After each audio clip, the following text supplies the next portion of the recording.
Hi hello friends, எல்லாரும் எப்படி இருக்கீங்க? வெல்கம் டு தென்றல் vlogs. வாங்க இந்த வீடியோல ஒரு சூப்பரான கருவாட்டு குழம்புங்க எங்க ஊர் ஸ்டைல்ல எப்படி வைக்கிறதுன்னு பார்க்கலாம்.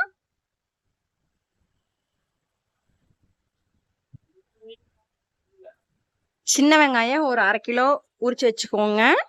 சின்ன வெங்காயம் இல்லைன்னா பெரிய வெங்காயத்திலே மீடியம் சைஸா வரும் இல்லையா, அந்த மாதிரி வெங்காயம் ஒரு 1/2 கிலோ பக்கமா உரிச்சு வச்சுக்கோங்க.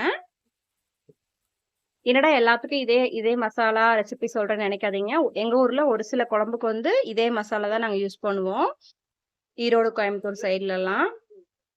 ஸோ வெங்காயத்தை வந்து நல்லா சுத்தமான கடலை எண்ணெய் ஊற்றி அடுப்பு லோ ஃப்ளேமில் வச்சுட்டு நல்லா வதக்கிக்கலாங்க. ஒரு சில குழம்பு இந்த மாதிரி புளி குழம்பு, கருவாட்டு குழம்பு, அப்புறம் கறி குழம்பு, இதுக்கெல்லாம் வந்து நாங்கள் இந்த மாதிரி மசாலா தான் மேக்சிமம் அரைப்போம். டேஸ்ட் நல்லா இருக்கும்.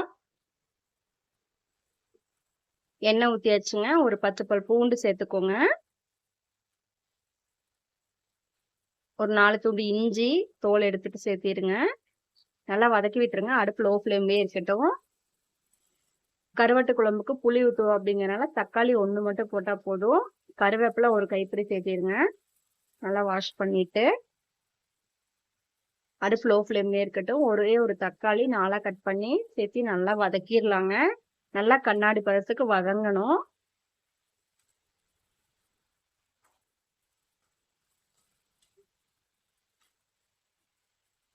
ஒரு 1/2 ஸ்பூன் சோம்புங்க, கொஞ்சமா சீரகம், கொஞ்சமா மிளகு, 2 துண்டு பட்டை, 2 கிராம்பு எல்லாத்தையும் இதில் ஆட் பண்ணிடலாம். ஆட் பண்ணி நல்லா பொன்னிறமா வதக்கிடலாம்.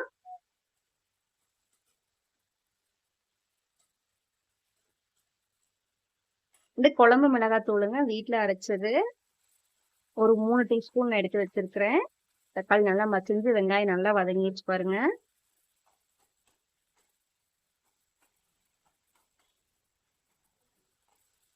ரொம்ப கரைஞ்சிடக்கூடாது. இந்த குழம்பு மிளகாத்தூள் 3 டீஸ்பூனுங்க, மஞ்சள் தூள் ஒரு 1/4 டீஸ்பூன் ஆட் பண்ணிட்டு நல்லா பரட்டி விட்டுறலாம். இப்போ தேங்காய் பூ ஒரு கைப்பிடி அளவு தேங்காய் பூ சேர்த்துக்கோங்க.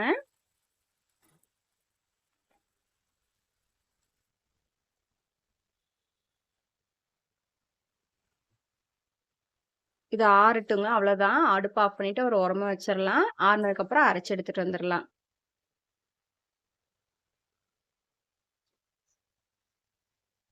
இப்போ அந்த குழம்பு செய்ய ஸ்டார்ட் பண்ணிடலாங்க. இதுக்கு நான் கத்திரிக்காய் ஆட் பண்ணி செய்வோம். ஸோ கத்திரிக்காய் கட் பண்ணி வச்சிருக்கிறேன். புளி ஊற வச்சிருக்கிறேன் ஒரு பெரிய லெமன் சைஸ் அளவுக்கு. ஒரு சில்வர் பேன் எடுத்துக்கோங்க. கொஞ்சமா நல்லெண்ணெய் ஊற்றிக்கலாம். கடுகு,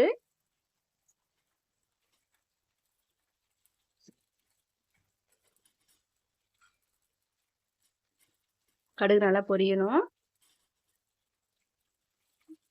வெந்தயம்,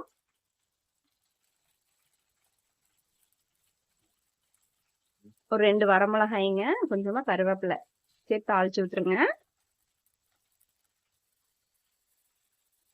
இப்போ இந்த கத்திரிக்காய் நல்லா வாஷ் பண்ணிட்டு நம்ம இதில் சேர்த்துக்கிறோம்.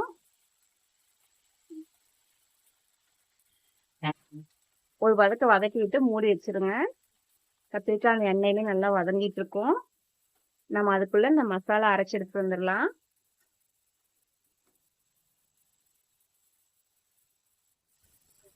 இப்போ கருவாடுங்க, நான் இந்த மாதிரி கருவாடு வாங்கியிருக்கேன். இதோட பேர் எனக்கு தெரியல.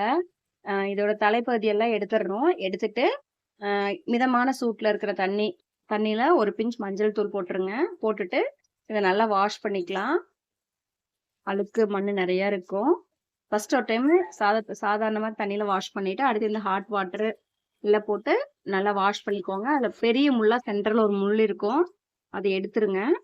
எடுத்துட்டு நல்லா க்ளீன் பண்ணிடுங்க. இந்த மாதிரி தான் இருக்கும்.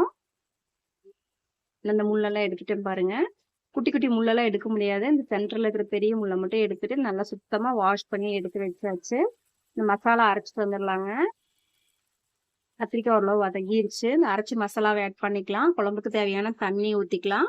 குழம்புக்கு தேவையான கல் உப்பு சேர்த்திக்கலாம். சேர்த்தி மூடி வச்சிருங்க. நல்லா கொதி வரணும். ஒரு 1/4 மணி நேரத்துக்கு குழம்பு வெந்து நல்லா கொதிக்கணும்.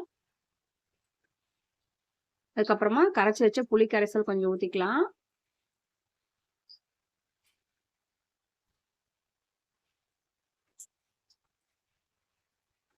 நல்லா கலந்து விட்டுட்டு உப்பு சரியா இருக்கான்னு செக் பண்ணிட்டு மூடி வச்சிருங்க.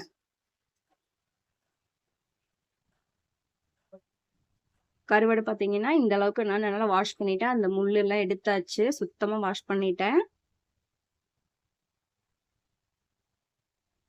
இந்த ஸ்டேஜ்ல திறந்து பார்க்கலாம். பாருங்க எண்ணெய் பிரிஞ்சு குழம்பு நல்லா வெந்து வந்துருச்சு. கத்திரிக்காயும் நல்லா வெந்திருக்கும்.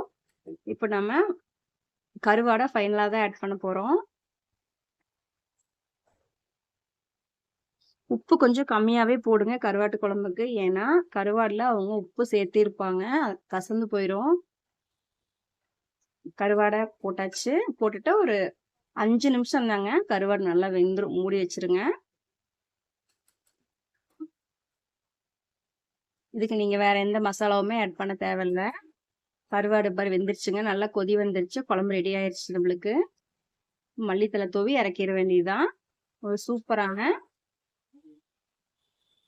எங்க ஊர் ஸ்டைல் கருவாட்டு குழம்பு ரெடி ஆயிடுச்சு. நீங்களும் இதே டைப்ல செஞ்சு பாருங்க.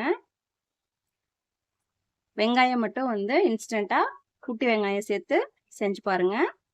நல்லா இருக்கும். இப்போ சர்வ் பண்ணிடலாம். Okay friends, thank you.